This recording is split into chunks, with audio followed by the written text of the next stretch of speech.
Thank you for inviting me. The trouble with talking, I've got here, what, if I say so myself, an excellent talk. The trouble is, if you back forth, you feel, or I feel, a great urge to respond to what the previous three speakers have said. So this will be, I mean, I agree with all of them, of course, but there's just a few points I want to pick up on. One is John, right at the very beginning, John Meadley, this John, said, you know, we should not be judgmental. And obviously one can see the point of that. I mean, judgment is mine, saith the Lord, and so on and so on. And when you see farms that don't seem to be doing the right thing, it's usually 9 times out of 10 wrong to criticize the farmer. As I see it, farmers in this country or in the world as a whole are faced with a task which is kind of impossible, because on the one hand they're trying, most of them are trying seriously to produce good food in good ways. That's what they want to do. If, however, you live in Europe or the United States or virtually anywhere else, the economy will make it very, very difficult for you to farm to the kind of standards and farm in the kinds of ways that are good. And for example, John Turner gave an example of a farm near you, I believe, which has been sort of cleared of hedgerows and is repeated being cleared of hedgerows and is now reduced to one big monocultural prairie. And John said, you said, didn't you? I don't want to criticize this. Well, as it were, somebody's got to, because you know and I know that from an ecological point of view, this is potentially disastrous. Monoculture bad, does away with diversity, which is the very thing we really need. Clearing the ground in this way opens it up to erosion, opens it up to flood. This year, dreadful floods. Last year or the year before, dreadful droughts. I'd have said 70%, some people I know say 90% of that is due to farming practice, largely reducing the carbon content of the soil, which makes it less able to hold water, reducing the trees, which make it less able to hold water, farming in ways which are topographically stupid, like furrowing down the hills, ploughing straight down the hills rather than across, and so on and so on, ploughing land that shouldn't be ploughed, and so on and so on. But you were encouraged to do this. And what's his name? Owen Paterson, who was Secretary of State until very, very recently, in his speech to the Oxford Farming Conference in January of this year, not to be confused with the Oxford Real Farming Conference, which is the one that we do, but the establishment one, he said he encouraged Welsh farmers to get rid of their remaining trees. They've only got about 6 left between them, but get rid of them because you get a bigger subsidy, because if the land hasn't got trees on it, it's considered to be worth more than if it has got trees on. It is just an invitation to basically to wreck the world. And what we need, obviously, well, I think most farmers sort of know that biodiversity is a good thing and increasing the sponginess of the soil, all those things are good. Everyone knows that, really. But what we need is an economy which makes it possible for people to farm well. It's ridiculous that the economy should be pulling one way and sound ecology and the needs of society and so on and so on and so on should be pulling another way. And we need a government that has the, let's use the word courage or the sense to create an economy that is sympathetic not only to good farming but to all the other things we need, like housing and so on and so on and so on and so on. Ed Miliband is constantly standing up on his hind legs and saying, we are the party that has courage. It has the courage to do everything except actually take on the economy or use words like socialism or any of these other things that one associates with the Labour Party. Where is the courage? In what sense does it govern? They govern in the sense that they interfere with our lives, but not in the sense that they control the sort of mega forces in the world that will make it possible to do good things. So, I think we should be very, very critical indeed. The second thing is, Philip, I agree with everything Philip says. Philip's an old chum, I like to think. And we've done conferences together. We've been birding together. He's a brilliant birder. I think I'd like to say that. He really does very nice birds. I've forgotten what I was going to say now. Oh, yes. The idea of working with the corporates. It's very tempting, Corporates have got a great deal of money. Out of petty cash, they can sort of do 100 times more than any of us can do, or any people I know can do with their NGOs that they sweat over. So one's inclined to say, yes, if you can get them to change ever so little, wouldn't that be wonderful? But there are two things wrong. Well, the main thing that's wrong is that, as it were, the corporates are the absolute epitome of, or the encapsulation of, the embodiment of the neoliberal economy. And whatever they do, in the end, they're going to be reinforcing an economy, an economic structure that is antipathetic to the kind of farming that we really need. That is simply a fact, and to other things that we need that are socially necessary. And I was going to explain why. Well, one of the things is the thing that John showed. I mean, as it were, the reality of modern food distribution is the articulated lorry. And as John said, if you can't get an artic onto your farm, forget the farm. The alternative, which is the one that's prevailed for the last several thousand years, is that you have local markets which are geared to small farms. And then you don't need the artic.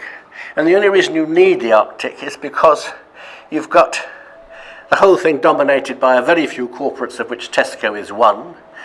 They operate by working on the largest possible scale. They want monocultures because they want the stuff delivered on the largest possible scale, regularly to order, etc., etc. The farmers have to go along with this because at the moment they don't have an option. And so they need, mega artics to go everywhere and take the stuff up to Nottingham or Yorkshire to be packed and brought back down again, and so on and so on. So they need that. None of that, actually, when you boil it down, to analyse what food production means, is actually necessary. And when I was a lad, just after the Second World War, I like to think I'm older than I look, but we were actually well fed in South London. There wasn't hunger, there were plenty of fresh vegetables. I mean, the country was on its knees, it was completely broke, but there wasn't a food problem in South London, and the food was grown mostly locally in Kent, in Hertfordshire, and so on and so on. So, I mean, lots of things were imported, but I mean, the local stuff was grown locally.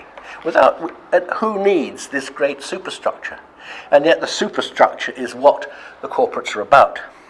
Now, to go back to first principles, and I'll just say one last thing. We've heard about, Philip said he's a revolutionary, and I love the idea of revolution in the sense that we need to do things completely differently. But I don't see how that is sort of to be reconciled actually with having serious dialogue with corporates. As I see it, what we need and what we are pushing is the idea of renaissance, where people at large, Renaissance means rebirth, where we actually start again from first principles. And it's absolutely obvious that the government is not going to start again from first principles. The government thinks it's doing a terrific job, despite all the evidence. Likes to be evidence-led, but the evidence says it's doing a very bad job, but nevertheless, it thinks it's doing a very good job. Anyway, and basically one reason why the government is doing a very bad job is because it is beholden to the corporates, because it thinks that the corporates are doing a good job, or at least that's a convenient belief. And the corporates are not going to change direction because they are absolutely locked into what they do, and they think they're doing a good job. So they're not going to change. So if we're going to change at all, it has to be people who make the change happen. And the kinds of things we're involved in is, well, for example, community-owned farms. We have an organisation called Funding Enlightened Agriculture, which is about helping to provide finance for small farmers who are trying to set up in business, which is otherwise very, very difficult. And I think the CSA movement is very important, community-supported agriculture, and it's not just a question of supporting markets, it's farms, it's also a question of supporting markets, and so on and so on and so on. And the idea of the cooperative is very important, and it's not just a question of consumer cooperatives trying to force down the cost of production, or of farmer cooperatives trying to sort of get the best deal out of consumers. What we need are consumer producer cooperatives, where they recognise that they're all in the same boat, and the producers are genuinely trying to support the community, and the community is providing them with the market that make it possible to do a good job. This is the kind of future we should be looking for, and it's the kind of thing which we could collectively achieve. and it can be achieved on a local scale, and of course the kind of thing which ought to appeal, if I may say so, to the corporate ethos, I mean to the Quaker ethos. There was a Freudian slip. I looked at you, that was the trouble. Anyway, look, to get back to my talk, there are, in fact, at the moment, two models of agriculture in the world as a whole. And one is what one might call the neoliberal stroke industrial model. And the other is what I and now, well, many others are now calling enlightened agriculture, also known as real farming. The fact that I'm sort of, the neoliberal, one of the mistakes that people make, it's a huge mistake, is to suppose that neoliberal should be equated with capitalism. In other words, if somebody like me, and lots of other people, say, sorry, you're wanting to draw my attention to something. I'm sorry, I thought you were waving at me. Forget that. One of the troubles is that when somebody like me says neoliberal economy is bad, neoliberal agriculture is taking it in the wrong direction, people will automatically say, I mean, even people in high places who ought to know better, will say, well, you must be anti-capitalist. They go on from there to say, you must be therefore some kind of Stalinist, you must be some kind of dangerous person, get out of here. But neoliberalism doesn't mean capitalism, and I wish that capitalists who know that neoliberalism doesn't mean capitalism would speak out more than they do. And there is, neoliberalism is the unacceptable face of capitalism, where nothing matters except maximization of profit in the shortest time by the most competitive means. There isn't any other morality in there, none. Morality has gone missing. Insofar as there is morality in there, morality is judged according to what the market itself will stand. So if people will buy something, that's considered to be morally good. Well, in this room, I don't need to say that that is a terrible, terrible way to look at morality. You've got to put morality back in. It's perfectly easy. And there are so many precedents over hundreds of years for capitalist systems which do have morality built into them, which are actually stating in advance what kind of society they're trying to achieve and why they're trying to achieve it. The general idea, the very big idea, which I really like, is that of social enterprise, where, yes, you say any business has to, as they say, wash its face, but its primary aim is to serve the community or serve society or serve the biosphere. It's not to make a few people very, very rich. But neoliberalism is very specifically geared to making people very, very rich. In that film Wall Street, Michael Douglas said, cut out lunch because it wastes time. Lunch is for wimps. And I was thinking this morning, actually in the neoliberal economy taken to its logical extremes, morality is for wimps. Nothing matters except the so-called bottom line. That's what we've got. If you apply that to agriculture, you say you must be maximally profitable. And if you do something which is sub-maximally profitable, you will lose out to somebody else who is doing something profitable. And it's run on a global scale, so this means that farmers in Britain are competing in the world market head-to-head with farmers from the Ukraine, with farmers from Kenya, with farmers from anywhere else, Indonesia, wherever you might want to say. Places like Ukraine compete on the world market by having vast areas of land which they haven't yet ruined. They will do soon. There are farms, so-called, in Ukraine of 300,000 hectares, which I believe is considerably larger than Kent. That's a single unit. That's a tractor running up and down and turning around and coming back again. They compete with land and they compete with inputs. Kenya and so on, they compete with cheap labour and lots of sunshine, and they have low standards of employment and so on. And we compete with high tech, and because actually, if the truth we know, we also have low standards, and we use immigrants and we don't pay them properly, and so on and so on. But they all compete in their various ways, not to produce good food for their own people or for the world, but to maximise the profits of the people who actually run the system. That is just grotesquely misguided before you even start. The point of enlightened agriculture is to provide, Philip actually used the phrase, to provide good food for everyone forever. And if you want to do that, the point is the kind of farming you need to produce, or the kind of things you need to do to create enlightened agriculture are totally opposite to the kind of things you need to do to plug in to the neoliberal global market. And that's the fundamental dilemma, and we can't actually escape that. There isn't a compromise. That is the bottom line. Now then, let's just look at the neoliberal model of agriculture briefly, because that explains everything that goes on. All the nonsense that Philip described, it's explained by the neoliberal model. Long before neoliberalism was a term that was actually coined by anybody, Jack Cohen, who was the founder of Tesco, came out with this wonderful little expression, pile 'em high and sell 'em cheap. And that is the way you maximize profit. The more stuff you have to sell, the more money you can make, even if the margins are smaller. Just pile them high. Actually, sell them cheap is not the best advice. Sell them dear is the best advice. But, let's stick with Jack Cohen for a minute. Now then, the question. John Turner said, all this vast areas of maize being produced for biofuel. What is the real reason for this? Of course, we're told it's responsible because we're running out of fuel and all that kind of stuff. No, the real reason for it is that you want to remove the ceiling on production, because you want the maximum profit is to be got by producing the maximum amount. And the trouble is, which Philip mentioned, actually, didn't say it explicitly, but I'll say at the same point, that it's actually too easy to provide good food for everybody. It's too easy. You get a market ceiling, and then what do? You want a neoliberal economy, you want to be producing more and more and more. So what do? You remove the ceiling. How do you remove the ceiling? The answer is you waste the stuff. You grow it in order to waste it. And biofuel is an excuse for wasting surplus maize or surplus sugarcane if you're in the Cerrado of Brazil. And the same is true for the industrial factory farms for producing livestock.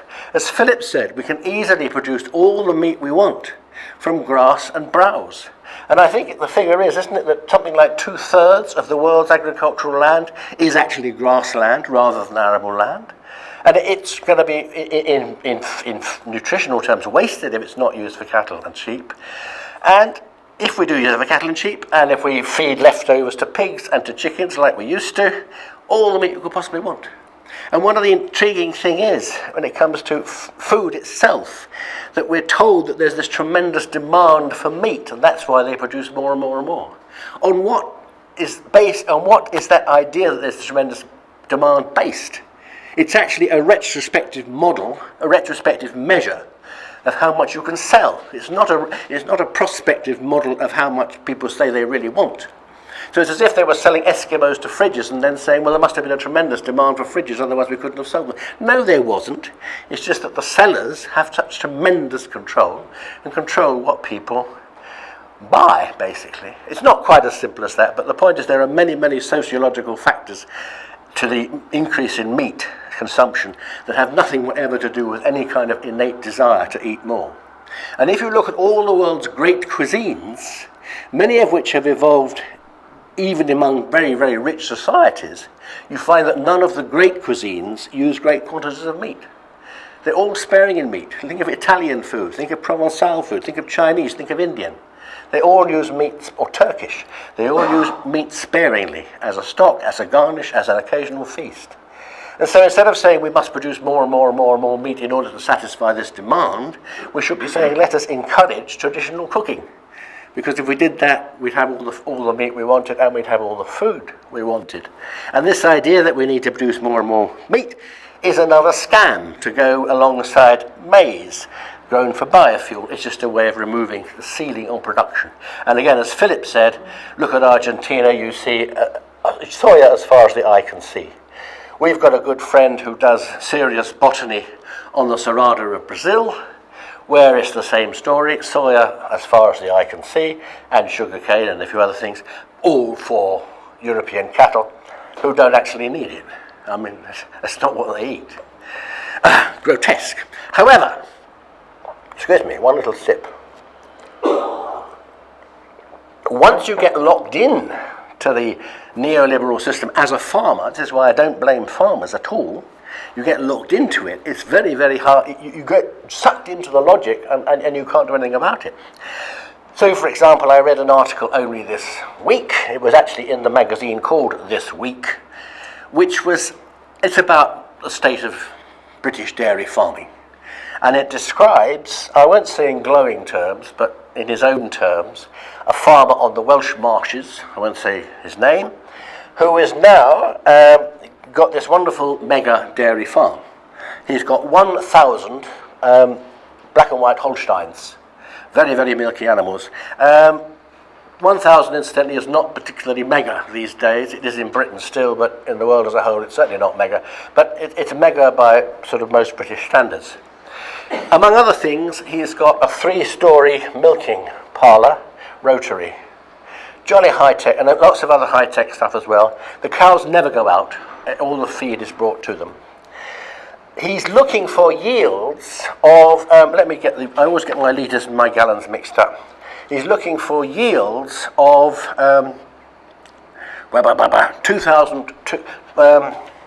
11,000 litres per cow per year, which is over 2,000 gallons. He's looking for that as an average per cow. A traditional British cow, John will correct me if I'm wrong, but I don't think I'm that wrong. Let us say Ayrshire's fed on grass will produce about 4,000 litres, in other words, less than half of that, about 800 gallons in a year, fed on grass and browse. A wild cow will produce about 1,500 litres, which is about 300 gallons in order to feed its calf. So the cows that this Welshish farmer is trying to produce will be 7 times more productive than a wild cow, and that's considered to be the future. Now, the inputs required for this are quite... 5, yes, thank you. The inputs required for this are quite fantastic. I mean, well, you need soy. He's got an in-house vet because, well, the cows are constantly ill. I mean, of course they have an in-house vet. You've got an in-house chap to clean to trim their hoofs and all that kind of stuff. The labour is mostly Polish and i.e. cheap, and so on and so on and so on. And skilled. He's... The amount he has invested in all this so far as an ordinary chap, £3.5 million. That is what he owes to the bank. I don't know what the interest on £3.5 million is, but it's a lot. In other words, having locked himself into this system, he now has to run like mad in order to stay in the same place. We have friends, a few friends, but one friend in particular who in Oxford, who does, or he handed on the farm recently, but he made a perfectly good living after 20 Ayrshire's fed on grass. And he distributed the milk locally with the help of another chap, and instead of selling it to the supermarket for something like less than 30 pence or possibly 30 pence a litre, he sold it directly to people at large for about £1 a litre. It wasn't actually very dear, organic milk from a named herd, of a very nice traditional breed, and a threefold markup just because he'd cut out the middleman. But the poor old Welsh chap, I say he's in a very poor position because he has now got to compete like mad, effectively forever until he dies, in order to pay the interest on the loan, let alone do anything else. And while he's doing that, there are people, let us say in the Ukraine, or let us say in Denmark, or let us say anywhere else in the world, doing it even cheaper on an even bigger scale. And as we all know these days, fresh milk is now becoming a sort of passé, and milk is now regarded as a commodity crop like wheat, which is dried and sent all over the world. How long is this Welsh chap with his huge debt going to stay in business? And yet that is considered, as Philip said, that is considered to be the future. It is grotesque. And if you talk to, I have a lot of conversations with agricultural scientists, and, I am a scientist, I like to think, a biologist by education. I don't do it, but that's what I'm educated. And I have enormous respect for good scientists. I think they're among the cleverest and the nicest people. But some of them, and particularly the ones who get employed by BBSRC and, corporates and so on, are seriously tunnel-visioned, and I would say seriously stupid, seriously lacking in any kind of breadth. And to say that a 2,000-gallon Holstein is intrinsically better than an 800 gallon air share just because it produces twice as much. It's ridiculous. And I was thinking about this the other day in the context of, say, Jeremy Clarkson. Jeremy Clarkson, on whatever it's called, Top Gear, he will agonize over whether to buy a Lamborghini or a Ferrari. I mean, it's not a problem that affects me very much, or most people in this room. But actually, if you were to ask the question, okay, a Lamborghini and a Ferrari, they are both fabulous. But if you're talking about, if you're in a transport system for Britain, is either of those sensible? Or if you were talking about a car that we could all drive, is either of those even halfway sensible? For everyday purposes, you want a Skoda. And actually you could say, the air share, properly fed, etc., is a Skoda.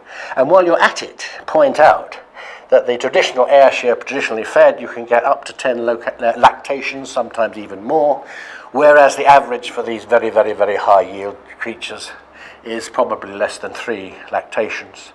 And the cost of the vet is ludicrous. And it's like a Lamborghini. A Lamborghini has a bit of a hiccup after a year. It costs you 1,500 quid for a service, and so on and so on and so on and so on. I could go on. I can't go on because John is here to say, stop, yes. Which I will do.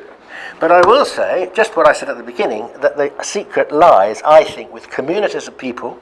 And a community can either be a local group, or it can be an interest group, and the Quakers is a very good interest group, taking matters into their own hands. There are plenty of things all of us can do to help create a system of enlightened agriculture, which includes taking over farms. It also includes setting up markets, also includes encouraging food culture, so that people know that these very, very high meat diets are actually a scam designed to remove ceilings. Anyway, thank you very much.